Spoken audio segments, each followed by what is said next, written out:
প্রতীক বরাদ্দ নিয়ে জানাতে খুলনা থেকে যোগ দিচ্ছেন সহকর্মী অভিজিৎ পাল। অভিজিৎ, আমরা জানি আজকে প্রতীক বরাদ্দ চলছে, আগামীকাল থেকে আনুষ্ঠানিক প্রচারণা শুরু হবে এবং সারা দেশব্যাপী আসলে এটি নিয়ে ব্যাপক আলোচনা রয়েছে। তো সর্বশেষ পরিস্থিতি কি রয়েছে একটু জানাবেন।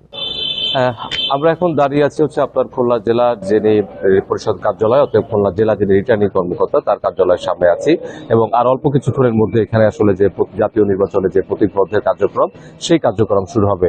আর এই প্রতীকবদ্ধের মধ্য দিয়েই আসলে নির্বাচনের যে লড়াই সেই লড়াই আসলে মাঠে গড়াবে বলে আশা করা হচ্ছে। রেইনবো অলরাউন্ডার এক্সটেরিয়র পেইন্ট বাড়ির বাহিরের দেয়ালের সুরক্ষা নিয়ে থাকুন নিশ্চিন্ত, সাথে পাচ্ছেন 10 বছরের ওয়ারেন্টি।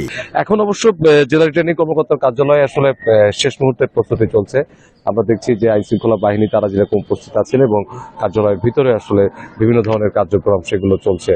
আর আজকে মূলত খুলনা জেলাতে যে 6টি আসন রয়েছে নির্বাচনী আসন, সেই 6টি আসনে যে 38 জন প্রার্থী তারা প্রতিদ্বন্দ্বিতা করছেন, সেই 38 জন প্রার্থীকে আজকে মূলত এখানে প্রতীকবদ্ধ করা হবে। এর মধ্যে বিএনপি প্রার্থী রয়েছেন, জামাত ইসলামের প্রার্থী রয়েছেন, ইসলামী আন্দোলন বাংলাদেশের প্রার্থীরা রয়েছেন, খেলাফত মজলিসের প্রার্থীরা রয়েছেন, এছাড়াও বিভিন্ন সংগঠন এবং স্বতন্ত্র প্রার্থীরাও রয়েছেন। এবং আমরা যতদূর জানতে পেরেছি যে বেলা 11টা থেকে আসলে খুলনাতে আসলে প্রতীকবদ্ধের কার্যক্রম শুরু হবে এবং এক এক করে সব প্রার্থীদেরকে প্রতীকবদ্ধ দেওয়া হবে এবং আগামীকাল থেকে আসলে আনুষ্ঠানিকভাবে যে ভোটের যে নির্বাচনী প্রচারণা বা যে লড়াই সেই লড়াই কিন্তু প্রার্থীরা শুরু করবেন।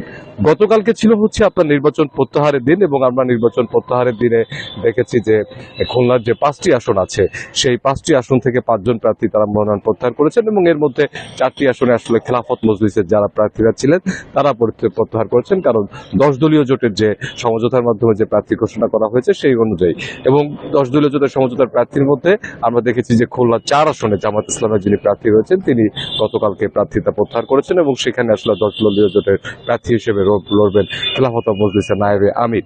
এবং এই একই আসনে কিন্তু আপনার ইসলামী আন্দোলনের যিনি কেন্দ্রীয় মহাসচিব রয়েছেন তিনিও প্রতিদ্বন্দ্বিতা করবেন।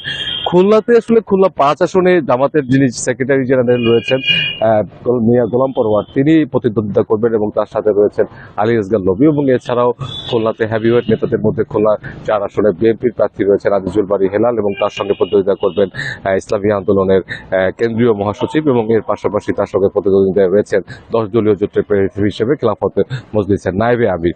অতএব আর এর বাইরে খুলনা 3 আসনে রয়েছেন রকিবুল ইসলাম বকুল এবং তার সঙ্গে প্রতিদ্বন্দ্বিতায় রয়েছেন জামাত ইসলামের প্রার্থী এবং এছাড়াও রয়েছেন আরো কয়েকজন প্রার্থী এবং এই পুরো 6টি আসনের মধ্যে একটি আসনে একজন নারী প্রার্থী রয়েছেন এবং তিনি জাতীয় পার্টি থেকে প্রতিদ্বন্দ্বিতা করবেন। এবং এখন আসলে শুনশান নিরাপত্তায় রয়েছে এবং প্রস্তুতি চলছে রিটার্নিং কার্যালয়ের ভিতর দিয়ে। আর অল্প কিছুক্ষণের মধ্যে আসলে এখানে প্রার্থীরা উপস্থিত হবে, প্রার্থীর এজেন্টরা উপস্থিত হবেন এবং তারপর রিটার্নিং কর্মকর্তা তিনি প্রার্থীদের কাছে আজকে প্রতীকবদ্ধ করবেন এবং এরপর থেকে আসলে নির্বাচনের যে লড়াই সেই লড়াই আসলে মাঠে গড়াবে এবং প্রার্থীরা নির্বাচনী প্রচারণার মধ্য দিয়ে শুরু হবে। খুলনা থেকে নির্বাচনী প্রতীক বরাদ্দ বিষয়ে সবশেষ খবর জানাচ্ছিলেন সহকর্মী অভিজিৎ পাল।